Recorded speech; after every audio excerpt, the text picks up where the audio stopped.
দেশি মুরগির হাট বাজার হলো এমন সব গ্রামীণ বা স্থানীয় হাট বাজার যেখানে দেশি প্রজাতির হাঁস মুরগি বেচাকেনা হয়।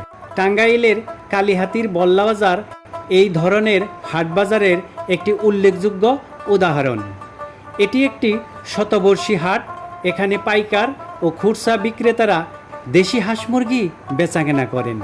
বল্লা বাজারের এই হাট সাধারণত সপ্তাহের নির্দিষ্ট দিনে অর্থাৎ হাটবার শনিবারে বসে থাকে। এখানে মুরগির পাশাপাশি হাঁস, রাজহাঁস, তিতির এবং অন্যান্য পশু পাখি বিক্রি হতে দেখা যায়।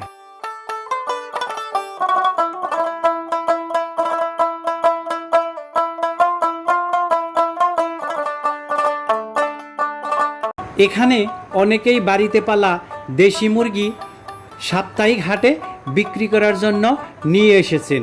অন্যরা পাইকারি বিক্রেতা। এক একটি মুরগির আকার ও ওজন ভেদে দামের তারতম্য হয়ে থাকে।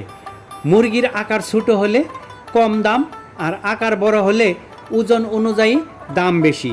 ক্রেতারা এক একটি মুরগি হাতে নিয়ে পর্যবেক্ষণ করছেন, পছন্দ হলে দাম দর করে কিনে নিয়ে যাচ্ছেন।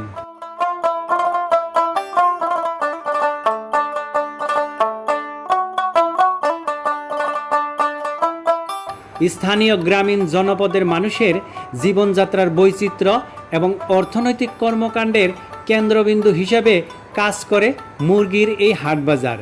ঈদুল ফিতরের মতো উৎসবের আগে কোনো বিয়ে অনুষ্ঠানে, কোনো পার্টি অনুষ্ঠান বা অন্য কোনো দাওয়াতের অনুষ্ঠান থাকলে এবং সাধারণ সময়েও এই হাটে প্রচুর ক্রেতা বিক্রেতার ভিড় থাকে।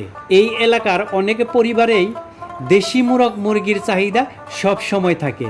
ভালো মানের দেশি মুরগির মাংস রান্না করে প্রিয়জনদের আপ্যায়ন করার রীতি এখনও এই সমাজে বেশ প্রচলিত আছে। তাই উৎসব অনুষ্ঠান ছাড়াও সবসময়ই দেশি মুরগির চাহিদা থাকে তুঙ্গে। আমি এই ব্যবসা করি 20 বছর ধরে। শনিবার এলে এই জায়গায় বসি, আর সারা সপ্তাহ মোরে মাংস হাড়ি বহি বেচা কিনি আছে আলহামদুলিল্লাহ ভালাই বিক্রি করি। সপ্তাহে 100 নাল মুরগি যায়, যে রেট কিনি এ ভাই বা মতোই বেশি শুধু বেশি বললা হাটে কিনি। বিভিন্ন হাটে কৌজান যাই, হামিদপুর যাই, গাঢ়াই যাই, মধুপুর যাই। ব্যবসা করে দুইটা মেয়ে আছে, ছেলে নাই। এটা চাইলে আবার যাইছি, মেয়ে একটা বিয়া দিচ্ছি, আর একটা আছে। মুরগি গুনে আগে খুব ভালাই বিক্রি করতাম, তখন বেচা কিনে হয় না।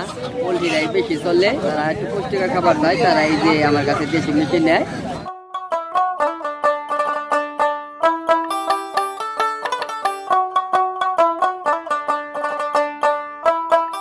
বল্লা এলাকার এই গ্রামীণ হাটটি দেশি ও বিদেশি বিভিন্ন জাতের হাঁস মুরগির জন্য বিখ্যাত।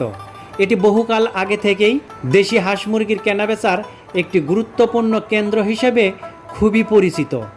এই ধরনের হাটবাজার গ্রামীণ ঐতিহ্য ও সংস্কৃতির অংশ, যেখানে স্থানীয় এবং বহু দূর দূরান্ত থেকে আগত লোকদের উৎপাদিত হাঁস মুরগি সরাসরি ভোক্তার কাছে পৌঁছায় এবং গ্রামীণ অর্থনীতিকে সচল রাখে।